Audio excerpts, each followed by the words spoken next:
Magandang araw at ngayon ay pag-aralan muli natin ang salita ng ating Panginoon at doon pa rin po tayo sa series natin ng Encounter God.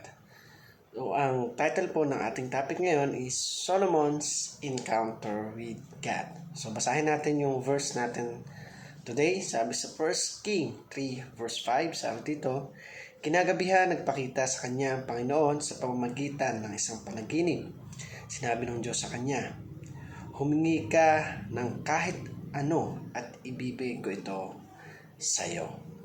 So ito bang kwentong to ay kwento ng isa sa mga anak ni David na si Solomon. So Solomon po is known as being wise o bilang isang matalino. At ang story niya ay talagang marami tayong makukuha na katuruan. So ano ba yung mga teaching na inihahatid sa atin dito? Sabi nyo na we have a generous God. So si Solomon po ay isang known as being wise at isa nga siya sa mga naging anak ni David na talagang kinalugdan ng ating Panginoon. At alam natin na ang Panginoon ay generous. Ibibigay niya lahat ng mga bagay na makabubuti sa iyo. At kung isipin natin, simula pa lang nung kinreate ng Lord ang sangkatauhan, ay nauna niyang i-create yung mga needs natin bago tayo. Ibig sabihin ng Panginoon, inuna niya yung lahat ng pangailangan natin bago yung lahat ng bagay. Bago pa man tayo likhain ng ating Panginoon, lahat ng pangailangan ay ibinigay na sa atin ng ating Panginoon. Sabi nga, yung pera, yung kakanin, yung lakas, lahat yan ibinigay na ng ating Panginoon. At hindi natin magagawa na sisihin yung Lord sa lahat ng nangyayari sa atin sapagkat never siya na nagdamot sa buhay ng bawat isa sa atin. So pangalawa, sabi dito, we are being limited by our capacity. So minsan may mga bagay tayo na hinihiling sa ating Panginoon. Kaya niyang ibigay lahat ng pangailangan mo, kaya niyang ibigay lahat ng gagamitin mo.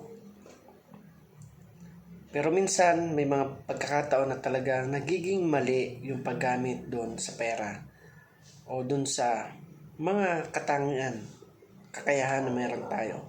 If you remember the parable of the talent, yung binigyan ng maraming talent at yung isa na binigyan ng isang talento. So, dito matututunan natin talaga na kung ano yung binigay sa atin na talento ng ating Panginoon ay iyan ay naayon dun sa kapasidad ng bawat isa sa atin. Kung titingnan mo yung iba, lahat kayang gawin, pero yung kapasidad na meron ka is eto lang yung kayang gawin. Lahat yan ay nakaplano ayon sa nais ng Panginoon sa buhay ng bawat isa sa atin. Dahil nga lamang minsan nagiging mali yung thinking natin na iniisip natin na bakit sila ganyan. Ang dami ng binigay ng talent. Tapos ako ito lang. Minsan yung simpleng pag-serve mo sa ating Panginoon, pag-ayos ng upuan, pagbibigay ng tubig sa nagpipreach or anything na pag-serve sa ating Panginoon, ayan ay kinalulog na ating Panginoon. Hindi yan sa dami ng talento na binigay niya, hindi yan doon sa mga bagay na na isipin mo lagi ay pinagdadamutan ka ng Panginoon sapagkat bakit yung iba may ganyan-ganyan, bakit sila marunong kumanta, marunong sumayaw, matatalino. Always remember that God give us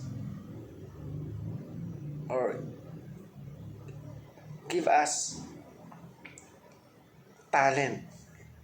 Siguro hindi mo lang na-exercise, hindi mo lang wino-workout sa sarili mo yung talento na meron ka. Sapagkat kung isipin natin, ang Panginoon,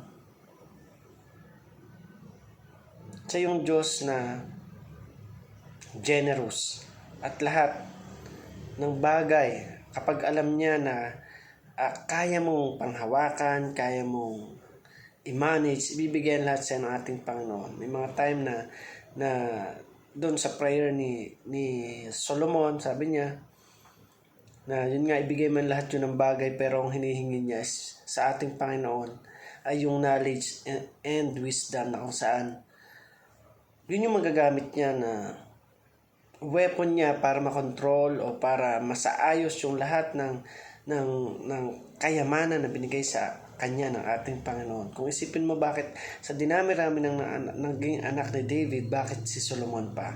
Kasi nakita ng Panginoon at alam ng Panginoon na si Solomon ay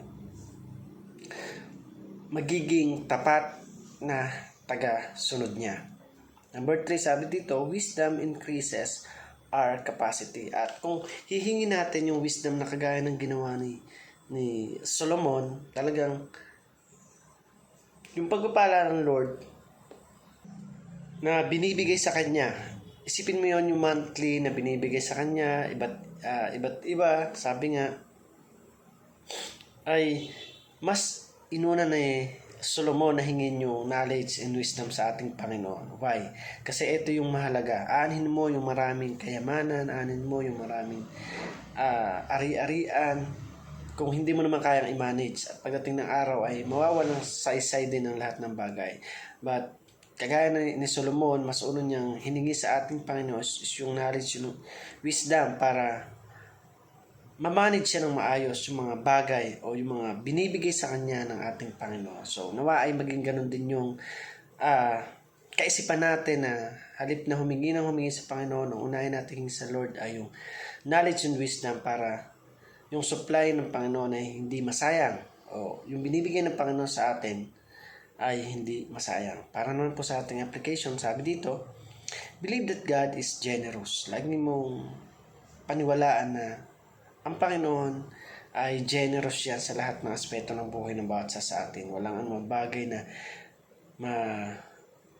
mapagdadamutan tayo ng ating Panginoon, sapagkat sabi nga, andyan na lahat, simula pa lang na create niya ang mundo, mas inuna niya yung pangangailangan natin. Kaya wala tayong may isumbat sa Panginoon na bakit ganyan, bakit ako ganito lang, sapagkat pinagkalooban ka ng Panginoon ng talento, ng kakayahan. Ang problema lang is hindi mo ito in-workout. So, yun yung kulang sa atin. So, maniwala tayo, ang Diyos ay generous. Number 2, sabi dito, pray for wisdom in order to increase our capacity to handle God's wealth. So, yun nga, kagaya na sinabi ko kanina, yung wisdom yung kailangan natin. Kung gusto mo na ma-manage ng maayos yung kaloob sa iyo ng ating Panginoon, hingin mo yung karunungan, yung katalinuhan sa Kanya upang mas malaman mo kung ano yung mga bagay na dapat mong isaalang-alang kapag pinagpala ka na ng ating Panginoon. Dahil pag nagpala ang Panginoon, talagang raba-raba yan.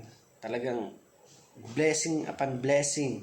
Kaya dapat maging handa tayo at yung capacity na mayroon tayo dapat pag-pray natin sa Panginoon na kahit bigyan tayo ng napakaraming ari-arian, napakaraming mga talento, ay ito'y mapag-ingatan natin at magamit natin para sa kalwalhatian ng ating Panginoon. Number 3, sabi dito, glorify God with everything we receive from God. So, sa lahat ng natatanggap natin sa Panginoon, malit man ito malaki, maging thankful tayo sapagkat ang Panginoon ay dakila, sapagkat ang Panginoon ay siya yung great provider natin.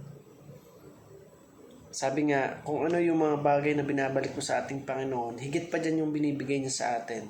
Pero minsan binabaliwala mo, minsan nawawalang saysay, yung binibigay sa atin natin Panginoon, hindi man lang natin maibalik sa Kanya. So, let's glorify our God with everything we receive from God. So, kung kahit naman bagay, malit man o malaki, pagpasalamat natin sa Kanya, maging thankful tayo sa Kanya, kagaya ni Solomon na talagang yung lahat ng nare-receive niya sa ating Panginoon ay ibinabalik niya. Laging hinihingi niya yung karunungan, yung katalinuhan upang mamanage siya ng maayos yung binibigay kong, kaya talagang sobra-sobra yung pagpapala na binibigay ng Diyos sa Kanya. So, huwag na tayo magdalawang isip na sa mga bagay na ginagawa ng Diyos, sapagkat mas alam ng Diyos yung para sa kabubuti ng bawat isa sa atin at alam niya yung pangangailangan ng bawat isa. So, I hope may natutunan tayo sa maikling video na to. Salamat sa panonood at pagpalain ka ng ating Panginoon.